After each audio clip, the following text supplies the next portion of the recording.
Sa number 6 helper sa baligyan sa merkado ginalegar ginkastigo sa duha ka mga nakainom nga job order employees sa Libertad Public Market. May report si Nico Delfin.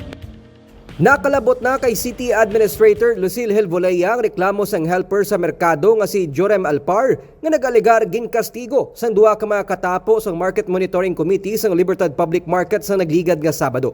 Ginpahayag ni Helvolea nga sarang makakasa trabaho ang duha ka mga job order employee nga ginapatihan nakainom sang matabo ang pagpangastigo.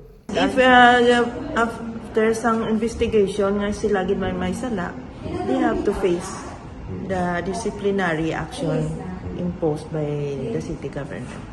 Sa inisyal nga pagpangusisa ni Market Supervisor Maria Teresa Robles, ginako sa isa sa mga ginareklamo nga market staff ang pagsubag sa helper bangod na misinterpret sini ang nabuyan nga istorya kag ang pagkinadlaw sang helper.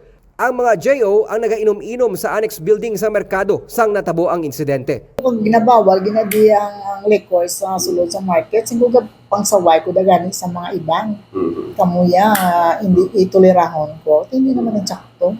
Nagpablatter na sa PNP station ang tagreklamo. Gintugyan naman sa market supervisors sa Sectoral Affairs Office ang nasambit nga insidente. Nico Delfin para sa DigiCast Negros.